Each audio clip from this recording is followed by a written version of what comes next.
J'ai un jour kidnappé un prince.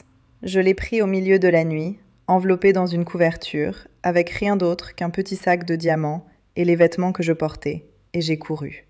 J'ai couru à travers des frontières et dans l'obscurité, et à travers 40 ans d'une vie vécue dans la longue ombre d'un secret qui aurait pu nous faire tuer tous les deux.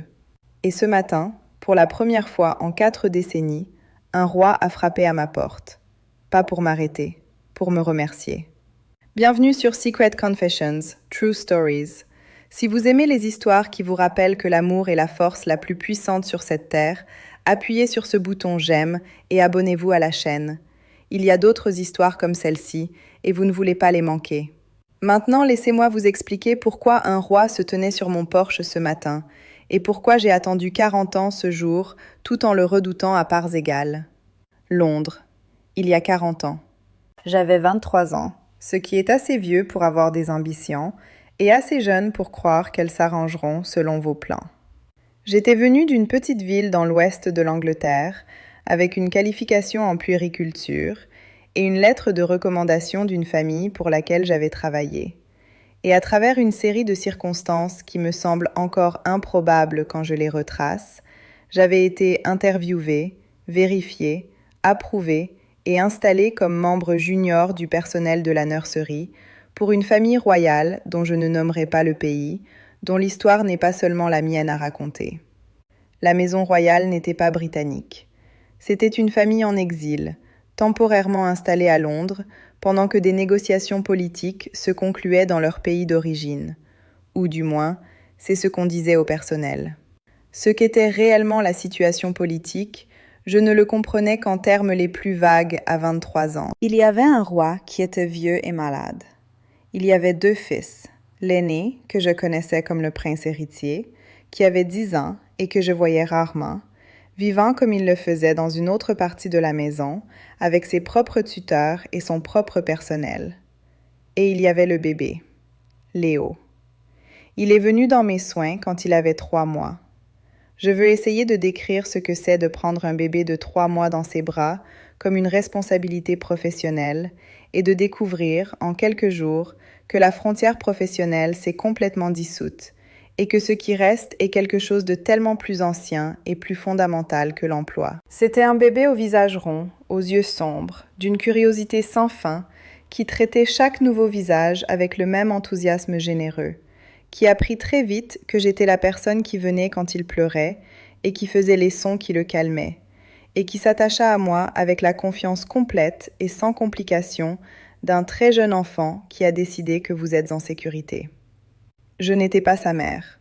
Je savais que je n'étais pas sa mère. Et je l'aimais de tout ce que j'avais. La maison fonctionnait selon une routine. La routine particulière et élaborée d'un établissement royal en résidence temporaire, où la cérémonie et le protocole sont maintenus comme une forme de continuité psychologique, comme si la formalité de la structure quotidienne pouvait tenir les incertitudes plus larges à distance. Je connaissais ma place dans cette routine, et je la tenais précisément. Je n'étais pas dans la confidence des conversations politiques. Je ne me mêlais pas au personnel senior. J'avais mon domaine, qui était la nurserie au 3e étage, avec ses fenêtres à barreaux et son épais tapis, et le rocking chair dans le coin, que j'avais revendiqué dès la première semaine, et Léo, et le monde petit et complet des journées d'un bébé. J'étais là depuis 8 mois quand la nuit est arrivée. Cela a commencé avec des sons. C'est ainsi que je l'ai toujours rappelé. Pas comme quelque chose que j'ai vu en premier, mais comme quelque chose que j'ai entendu. Parce que les fenêtres de la nurserie donnaient sur une cour intérieure, et les premiers indicateurs étaient acoustiques. Des sirènes, mais du mauvais genre. Trop nombreuses et trop proches, et avec cette qualité particulière d'urgence qui est différente des sirènes routinières d'une nuit en ville. Et puis sous les sirènes, quelque chose de pire. Des voix élevées d'une façon qui n'est pas une dispute, mais un commandement. Et sous ça, des sons que je reconnaissais sans vouloir les reconnaître. J'étais hors du rocking chair avant d'avoir consciemment décidé de bouger. Léo dormait dans son berceau. J'allai à la porte et l'ouvris d'un centimètre précis et regardai dans le couloir. Et ce que je vis me dit en un seul moment que tout avait changé. Il y avait des hommes dans le couloir qui n'étaient pas du personnel de la maison. Ils étaient habillés d'une façon qui suggérait une autorité quelconque, et ils se déplaçaient avec la directionnalité focalisée de personnes qui savent où elles vont et ce qu'elles feront quand elles y arriveront. L'un d'eux avait un document ou une liste quelconque. Il vérifiait les numéros de chambre. Je fermai la porte. Je me tins un moment, avec le dos contre elle, et je compris quelque chose pour lequel une jeune femme de 23 ans, d'un village de l'ouest de l'Angleterre, n'avait aucune préparation, à savoir que les personnes dans le couloir n'étaient pas là pour une inspection de routine, et que la nurserie était sur la liste, et qu'un bébé dans un berceau était un obstacle à quelque chose plutôt qu'une personne à protéger. Ce que je ressentis à ce moment était de la peur, une vraie peur, le genre qui est physique, que vous sentez dans les extrémités et dans la poitrine, et dans la clarté soudainement accrue de tous vos sens. Et sous la peur, autre chose. Quelque chose qui venait des 8 mois du rocking chair et des sons apaisants et des yeux sombres qui avaient décidé que j'étais en sécurité. Quelque chose qui ne ressemblait pas du tout à une décision, mais à une condition. Un fait simple et irréductible de ce dont j'étais capable et de ce dont je n'étais pas capable. Je n'étais pas capable de le laisser.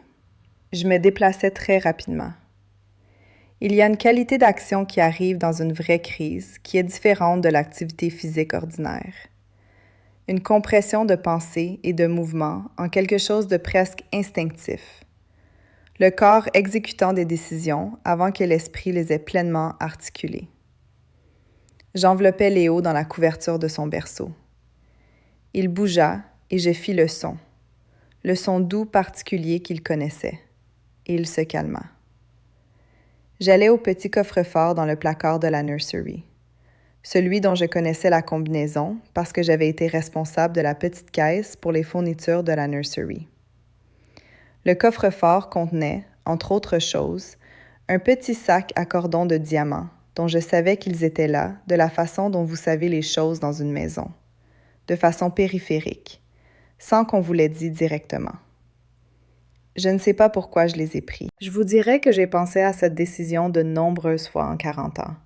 Et la chose la plus honnête que je puisse dire, c'est qu'un instinct me dit que ce que j'étais sur le point de faire nécessiterait des ressources qu'un salaire de nounou de 23 ans ne pourrait pas fournir. Je pris le sac. Je l'ai mis dans la poche de mon cardigan. J'allais à la fenêtre. La nurserie était au 3e étage. Ce que je vais vous dire n'est pas de l'héroïsme. L'héroïsme est une chose qui est choisie. Ce que j'ai fait n'a pas été choisi dans aucun sens significatif. C'était la seule option disponible dans la seule direction disponible. Exécutée par quelqu'un qui avait trop peur d'en avoir peur. Il y avait une saillie et un tuyau de descente et un jardin en dessous, et je descendis avec Léo contre ma poitrine dans une position que je n'aurais pas eu le droit de pouvoir gérer et que je gérais quand même. Et quand mes pieds touchèrent le sol, je marchais, et puis je courus, et puis je continuais à courir. Les semaines qui suivirent ne sont pas quelque chose que je peux décrire en un seul passage, parce qu'elles n'étaient pas une seule expérience, mais une série d'entre elles. Chacune son propre exercice particulier de peur et d'improvisation, et la résolution de problèmes spécifiques de quelqu'un qui n'a pas de plan et ne peut pas se permettre de faire une erreur.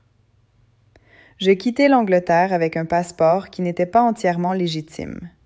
Les diamants, il s'avéra, valaient assez pour rendre certaines choses possibles, y compris l'aide d'un homme qui ne posait pas de questions et que je n'ai jamais revu depuis. Je me déplaçais à travers l'Europe de la façon de quelqu'un qui apprend en avançant, qui porte un bébé et un secret, et rien d'autre de substantiel. J'arrivais en France 9 semaines après la nuit où j'avais descendu un tuyau de descente. J'avais un nouveau nom, que j'avais choisi dans un roman que je lisais pendant la traversée. Et j'avais une histoire, que j'avais construite soigneusement et qui était assez simple pour être crue et assez détaillée pour résister à une enquête ordinaire. J'étais une veuve. Mon mari était mort. J'avais un fils. Il s'appelait Léo. Nous recommencions. Je m'installais dans une petite ville de province française, que je choisis parce que c'était le genre d'endroit où les gens ne posent pas trop de questions sur d'où vous venez. Parce que beaucoup de gens dans cette ville venaient d'ailleurs et recommençaient aussi. Je trouvais du travail. Je trouvais un appartement. J'inscrivis Léo, quand le moment vint, à l'école locale, et je le regardais devenir français avec l'efficacité complète et inconsciente des très jeunes enfants qui absorbent la culture autour d'eux sans résistance. Je veux vous parler de la peur, parce que je pense qu'il est important de comprendre ce que 40 ans d'une peur spécifique ressentent réellement de l'intérieur. Ce n'était pas la peur aiguë de la nuit du coup d'État, qui était grande et totale et présente. C'est quelque chose de plus tranquille et de plus constant, une condition de fond, comme une fréquence que vous ne pouvez plus ne pas entendre, présente dans chaque environnement et chaque décision. Chaque voiture de police qui passait dans la rue dehors faisait faire à mon cœur quelque chose qui n'est pas tout à fait un arrêt, mais l'équivalent physiologique d'un sursaut. Chaque coup à la porte inattendue envoyait une qualité particulière de froid dans ma poitrine avant que je réponde. Chaque article de presse sur le pays, que je suivais à distance prudente à travers les journaux et finalement à travers Internet, était lu avec l'attention spécifique de quelqu'un qui cherche des informations sur son propre danger. Il y eut plusieurs années, dans la période précoce, où je croyais qu'il cherchait activement. Un article apparut dans un journal international que je trouvais dans une bibliothèque. Bref, factuel, décrivant le coup d'État et ses suites, mentionnant la famille royale. Le jeune prince, disait-il, était présumé mort dans le chaos de la nuit du coup. Il n'y avait aucune preuve de sa survie. Le pays avait avancé. Cette information était à la fois la meilleure chose que j'ai jamais lue et la plus complexe. Cela signifiait qu'il ne cherchait pas Léo spécifiquement parce qu'il croyait qu'il était mort. Cela ne signifiait pas que le danger avait entièrement passé, parce que les personnes qui avaient exécuté le coup ne savaient pas que le bébé avait survécu. Mais les personnes qui avaient survécu au coup, la famille royale en exil, les anciens membres du personnel, ne le savaient pas non plus. J'étais, dans un sens très spécifique, seule avec le secret de toutes les directions. Je dis à Léo, quand il fut assez grand pour poser des questions, que son père avait été un homme bon qui était mort dans une guerre dans un pays lointain. Je lui dis ça avec autant de vérité que je pouvais intégrer dans la fiction. Il y avait eu de la violence, il y avait eu un pays, il y avait eu un chaos qui avait pris des vies. Ce que j'omis, c'était la nature des vies qu'il avait prises et la nature de la vie qui avait été sauvée. Il accepta cela avec l'équanimité d'un enfant qui n'a pas d'informations contraires, pour qui l'histoire qu'on lui raconte est la forme du monde. Il grandit gentil. C'est la chose que je veux dire le plus clairement à propos de Léo, parce que ça compte plus pour moi que n'importe laquelle des autres choses que je pourrais dire. Il grandit avec une gentillesse que je ne lui avais pas enseignée et qui ne venait pas de moi. Elle semblait simplement constitutive de lui, de la façon dont certaines qualités ne sont pas formées par les circonstances, mais arrivent déjà présentes. Il était l'enfant qui remarquait l'autre enfant assis seul à la cantine. Il était l'adolescent qui restait après l'événement scolaire pour empiler les chaises.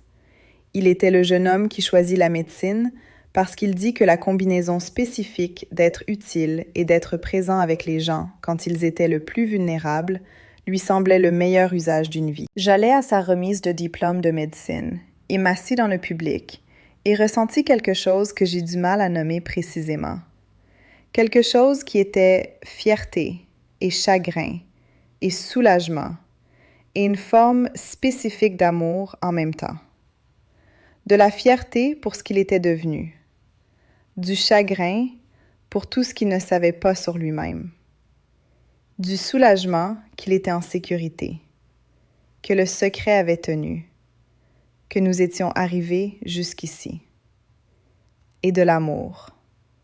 Le même amour qui m'avait envoyé descendre un tuyau de descente 20 ans plus tôt. Inchangé dans sa qualité, sinon dans sa forme.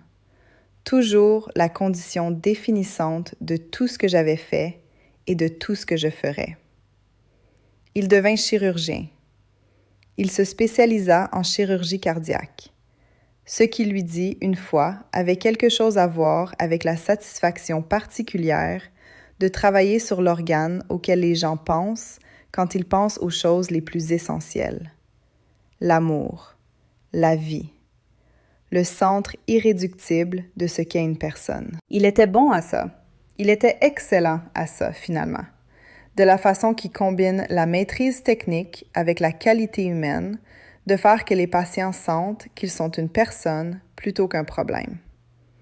Je regardais ça de la distance particulière d'une mère qui ne peut pas dire qu'elle est une mère, ce qui est son propre genre d'amour, complet et pas tout à fait nommable. Je ne me mariais pas. Je veux être honnête à ce sujet, comme un choix plutôt qu'une circonstance. Il y eut des gens, au fil des années, qui auraient pu être quelque chose de plus que ce qu'ils étaient. Mais je portais un secret qui ne pouvait pas être partagé avec un partenaire. Et je n'étais pas prête à partager ma vie entièrement avec quelqu'un que je trompais entièrement. Le secret était la forme de ma vie, dans un sens très littéral. Il déterminait ce que je pouvais dire et ce que je ne pouvais pas dire, ce que je pouvais permettre et ce que je devais prévenir. Et un mariage n'est pas une structure qui accommode ces conditions avec intégrité. Je choisis le secret sur la possibilité de compagnie.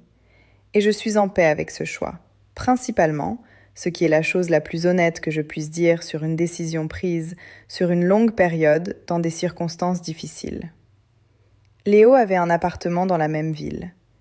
Il venait dîner le dimanche soir quand son programme le permettait, ce qui n'était pas chaque dimanche, mais assez d'entre eux pour que ce soit un rythme, une structure, quelque chose autour de quoi j'organisais mes semaines. Il avait 40 ans, ce qui signifiait que j'en avais 63, et il était la personne la plus importante de ma vie, et ne savait pas les dimensions complètes de pourquoi. Le dimanche où ça s'est passé était un dimanche ordinaire d'octobre. J'avais fait la soupe qu'il aimait, celle avec le pain foncé sur le côté, et j'étais dans la cuisine quand j'entendis le son de plusieurs véhicules dans notre rue résidentielle tranquille, se déplaçant avec une sorte de dessin coordonné que les rues résidentielles ne produisent pas. J'allai à la fenêtre et vis les SUV noirs, et je sentis la peur arriver. La vieille peur, mais différente cette fois. Plus vieille, et d'une certaine façon plus fatiguée qu'effrayée. La peur de quelqu'un qui a attendu une chose si longtemps que quand elle arrive enfin, il y a presque une qualité de reconnaissance. J'allai à la porte d'entrée. Je me tins sur le porche dans la lumière d'octobre avec la soupe toujours sur le fourneau et j'attendis. Les SUV s'arrêtèrent. Des hommes en vêtements sombres descendirent, se déplaçant avec l'économie professionnelle de personnes entraînées exactement pour ça. Et puis une autre porte s'ouvrit, et un homme descendit qui n'était pas habillé en vêtements sombres, mais en quelque chose qui communiquait un genre différent d'autorité. Plus tranquille, plus formelle. L'autorité de quelqu'un qui n'a pas besoin de la performer. Il avait 50 ans. Il avait une qualité dans son visage qui coupa mon souffle, parce qu'il était familier d'une façon qui contournait la reconnaissance et allait directement vers quelque chose de plus profond, quelque chose que mon corps savait avant que mon esprit ne rattrape. Il avait le front de son père. Il avait la forme de la mâchoire que j'avais vue pour la dernière fois sur un garçon de 10 ans dans un couloir à Londres, 40 ans auparavant. Il marcha vers le porche. Son visage faisait quelque chose de compliqué, du contrôle et du chagrin et autre chose. Quelque chose que je peux seulement décrire comme l'expression de quelqu'un qui a cherché quelque chose pendant très longtemps et vient de le trouver. Il s'arrêta au bas des marches du porche. Il était un roi. Il était le roi. Il avait été le prince héritier la dernière fois que je l'avais vu, et il était le roi maintenant. Ce qui signifiait que le pays avait été récupéré. Ce qui signifiait que le coup avait été renversé, ou survécu, ou surmonté. Ce qui signifiait que tout ça était possible, d'une façon qui ne l'aurait peut-être pas été à n'importe quel moment des 40 années précédentes. Il dit mon nom, mon vrai nom, le nom que j'avais laissé derrière moi à Londres, que je n'avais pas entendu prononcer à voix haute en 40 ans. J'ai dit, « Je sais pourquoi vous êtes ici. Je veux que vous sachiez que je le referai. » Il fut silencieux un moment. Et puis il fit quelque chose que je n'avais pas préparé, n'avais pas envisagé dans aucune des 1000 façons dont j'avais imaginé cette rencontre au cours des décennies. Il monta les marches du porche et il s'agenouilla. Un roi, s'agenouillant dans mon petit jardin, dans la lumière d'octobre, la tête baissée. Il dit « Je vous cherche depuis 30 ans. Nous pensions que vous étiez morte avec lui.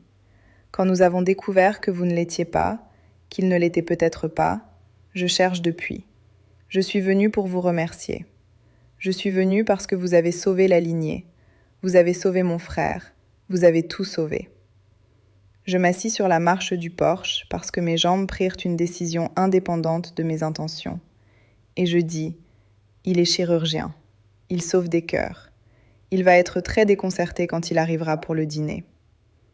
La conversation qui suivit dura la majeure partie de l'après-midi.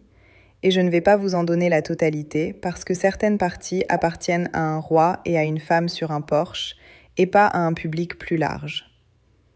Ce que je vous dirais, c'est que le pays s'était stabilisé au cours des décennies, que le gouvernement, du coup, avait finalement échoué et qu'une restauration constitutionnelle avait eu lieu, que l'existence de Léo avait été découverte grâce au type de recherche documentaire qui est devenu possible à une époque où l'information laisse des traces, et que le roi avait insisté pour venir personnellement plutôt que d'envoyer des représentants, parce qu'il y a des reconnaissances qui ne peuvent pas être déléguées. Léo arriva à 17 heures. Il s'arrêta dans sa voiture et vit les SUV et se tint dans la rue un moment avec ses clés à la main. Et puis, il regarda le porche, l'homme debout à côté de moi. Et je regardais l'incompréhension traverser son visage. Parce que le visage à côté de moi était, sous certains angles, dans certaines qualités d'expression, un visage qui ressemblait au sien. Je lui dis tout. Je m'assis avec lui sur ce porche pendant que la lumière changeait et que la soupe refroidissait, et je lui dis tout. Depuis la nuit dans la nurserie, jusqu'aux tuyaux de descente, jusqu'aux 40 ans de la peur de fond, et les dimanches avec le pain foncé et la soupe, et l'amour qui avait été le cadre de toute sa vie, même quand il n'en connaissait pas les dimensions complètes. Je lui parlais de son père, la vraie histoire. L'homme qui avait été un prince et qui était mort dans le chaos de la nuit du coup avec sa mère. Et je regardais Léo recevoir cette information avec la qualité particulière d'immobilité que les chirurgiens développent, la capacité à tenir des choses très grandes sans en être immédiatement défait. Il fut silencieux longtemps après que j'eus fini. Et puis il dit, « Tu ne m'as jamais dit. Toutes ces années, tu ne m'as jamais dit. » Je dis, « J'avais peur qu'il te trouve. J'avais peur chaque jour pendant 40 ans. » Il dit, « Chaque jour? » Je dis, « Chaque jour. » Il se leva et me tint de la façon dont les enfants adultes tiennent les personnes qui les ont élevés. L'étreinte spécifique de quelqu'un qui vient de comprendre quelque chose sur la structure de sa vie qu'il ne pouvait pas voir avant. Et il tint longtemps. Léo ne prit pas le trône. Il visita le pays. Il rencontra le roi, son frère par le sang, et la réunion était, selon ce que Léo m'a dit depuis, l'expérience la plus étrange et la plus complète de sa vie. Le sentiment d'une histoire qu'il n'avait jamais su qu'il vivait, se résolvant finalement en quelque chose avec une forme. Tout lui fut offert, titre, position, un rôle dans la restauration d'une famille qui avait cru pendant 40 ans que le fils cadet était mort. Il déclina le trône avec la grâce particulière de quelqu'un qui a déjà trouvé ce pourquoi il est fait. Il est chirurgien cardiaque. Il sauve des cœurs. Il dit à son frère qu'il avait une vie et que c'était la bonne vie et qu'il ne voulait pas une autre, seulement la connaissance d'où il venait et la liberté de venir et d'aller. Le roi m'offrit la plus haute distinction du royaume. Il y a une médaille que j'ai mise dans le tiroir à côté de mes lunettes de lecture, parce que je ne suis pas le genre de personne qui a des présentoirs. Et il y a un titre, que je n'ai pas utilisé, parce qu'après 63 ans avec un faux nom, le titre semble plus que je ne sais quoi en faire. Ce qui compte pour moi, c'est l'autre chose. La chose qui n'est pas une distinction dans aucun sens formel, mais qui est la chose dont j'avais réellement besoin, qui est la connaissance que ça en valait la peine. Que les 40 ans de la peur de fond et la solitude et l'amour non divulgué n'étaient pas une tragédie privée, mais la forme de quelque chose qui comptait. Qu'une personne a survécu à cause d'eux. Que l'histoire d'un pays a continué à cause d'eux. Que par un dimanche d'octobre, un roi s'est agenouillé dans mon jardin. Je pense, depuis cet après-midi, à la nature de l'amour qui ne peut pas s'annoncer. À l'amour qui vit dans les ombres, qui n'a pas de nom ou de titre ou de forme publique, qui opère comme une structure invisible, soutenant quelque chose qui tomberait autrement.